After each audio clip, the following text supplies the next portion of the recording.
was kind of like my setting stone to slowly but surely working my way up to calling a therapist, a counselor, a nutritionist, somebody just for some sort of help.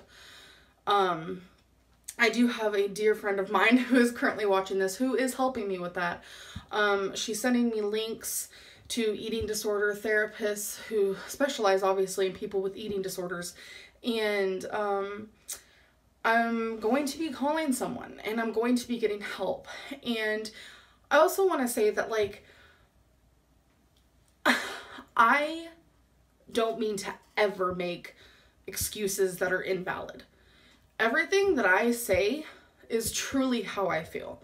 If I blame it on my eating disorder, it's because that is truly how I feel. When I fuck up, I fuck up. I wake up and I do great throughout the day. Like, amazing. Once night hits, it's as if I'm a completely different person. That's not normal. To feel like you're out of your body, kind of watching someone else control it, where you literally feel like you cannot control yourself. And you just, oh God, last night, you guys, I binged so bad that I was stuffing my face and I felt literally sick to my stomach. I felt like I had ate rocks. It almost felt like that, like just heavy rocks. I was so full. And you know what I did? I kept eating. I kept eating and I couldn't stop. There's something wrong with that. I need to talk to somebody. But I don't ever mean to make excuses. That's not ever why I'm here. I'm just trying to share with you guys why I am the way I am, or why I feel like I am the way I am.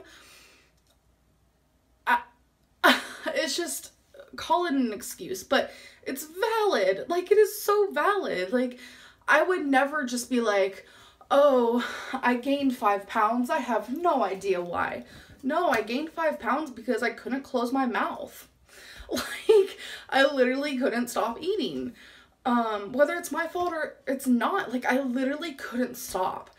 More than anything, you guys, I want to lose weight. Like, I have random epiphanies all the time, and it's just like, I want to lose weight and I want to be a better person and I want to inspire people and let people know you are not alone, and if I can do it, you can do it 1,000%. Like, I'm just a freaking mess. Like, excuse or not, I'm a mess up here. And I just really want to talk to someone, and I'm going to take that step and I'm going to do that. But it's just like, you can't help someone who isn't ready to be helped. So you guys, you know, constantly like contacting me on Twitter and like Instagram, all these places, like, call a therapist, you hate yourself. No, I'm fucking scared, because me talking to someone means I have to go deep within my past and talk about my past, and that's not something I really want to do. I'm so scared. You guys have no idea how scared I am to talk about my past, because it brings up so much. It brings up so much, you guys. And I'm afraid that talking to someone and bringing up things from my past is actually going to make me worse. So one of the messages actually I kind of took to heart. Someone was suggesting that I might have congestive heart failure. And I don't like when people diagnose others online, because it's just unhealthy, because it can put someone in a very negative mind frame or headspace, and that's kind of where I'm at right now. I'm 27 years old, so I'd like to hope that they're completely wrong. But I'm gonna have to talk to my doctor about an appointment. I'm gonna call and make an appointment. Obviously it's Friday night. It's 2 a.m. right now, so obviously doctors aren't open, so there's nothing I could do about that right now. They just let me know that, like, it seems like I might have congestive heart failure and I should like go to the doctor, and it all freaked me out. So I'm just gonna be seen for, you know, the shortness of breath. I look super tired, and maybe that's a good thing. Maybe I can go to bed at a better time. Anyways, just, you guys, try not to freak people out online. Please Because now I'm freaked out and I could be freaking out for nothing. I went to the hospital last night and so I'm just gonna kind of explain what happened so you guys kind of know what I'm going through. I've been having female problems for a very long time, and I've never been to a gyno, and that's my fault, which I get it. That's very apparent that I've done this to myself. So last night I went to the bathroom and I went pee, and when I stopped peeing, there was still stuff coming out of me. It sounded just like I was peeing. I went to stand up and the whole toilet was filled with blood. I have never seen anything like it in my life, and I knew right then and there I needed to go to the ER because I can't even put into words how bad. So when I would walk, it was falling down my legs, and when we got to the hospital, I wasn't able to walk. They had to put me in a wheelchair. And I feel really bad. And I kept saying that because in the ER room where they were, you know, trying to figure out what's wrong with me, I had blood everywhere, and it was terrifying. And I also have pictures of that, and some of the nurses seemed shocked, which scared me more. And there was, this is TMI, I'm sorry, but there was like, oh, I don't want to show my wristband because that's personal information, but globs like this falling out of me of, I don't even know what, I guess tissue, and it was just like I was peeing. It was so scary.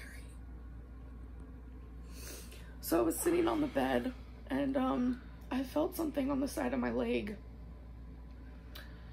and I said, Becky, can you come look? And how do you even explain this? Like, it was so bad, but it was now seeping through every part of me. Wait, that sounds not out of my body, but like the tissue was now coming out of my pants. I can't even explain it. Like, I've never in my life. And right then and there, I started panicking.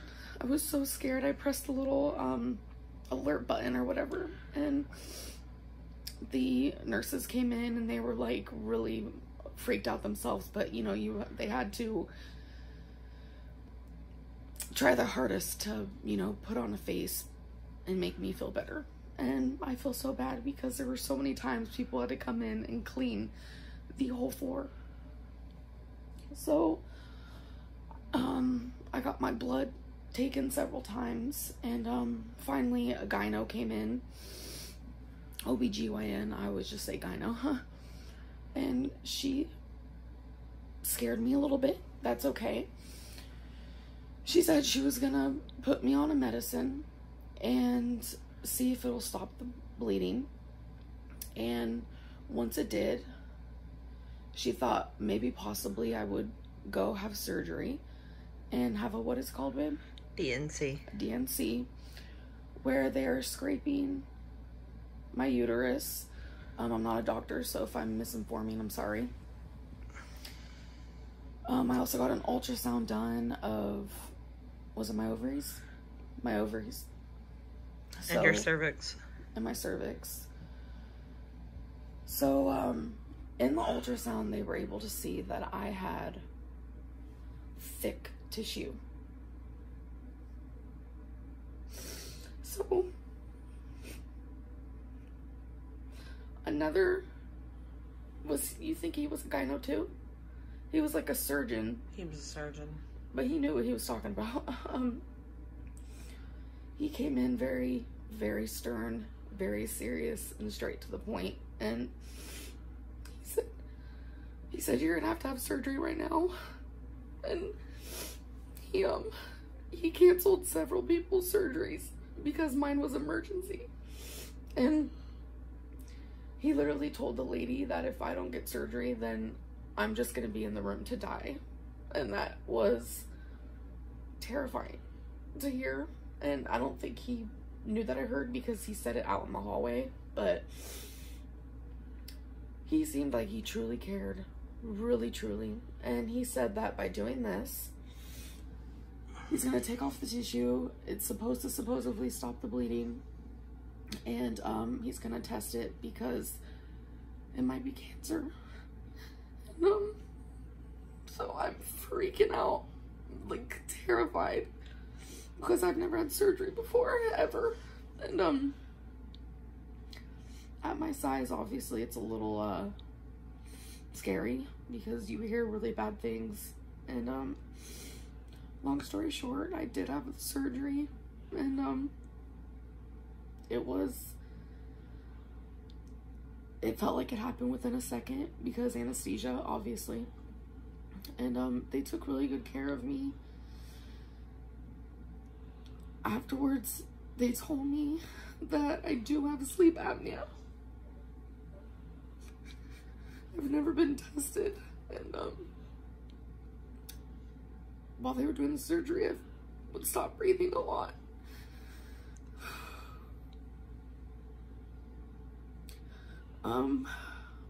Another thing is they had to cut my hymen high. That's embarrassing. And he had to do that to get to where he had to get you know, where he had to go. Yeah. And he ended up stitching it back together, which I don't think he didn't have to do that, but I don't know. Like I said, I don't know much about anything, but it's been scary, and I do want to say that I'm still bleeding, and I think that's why I'm super scared. And he told me that I'll get the results next week if I have cancer.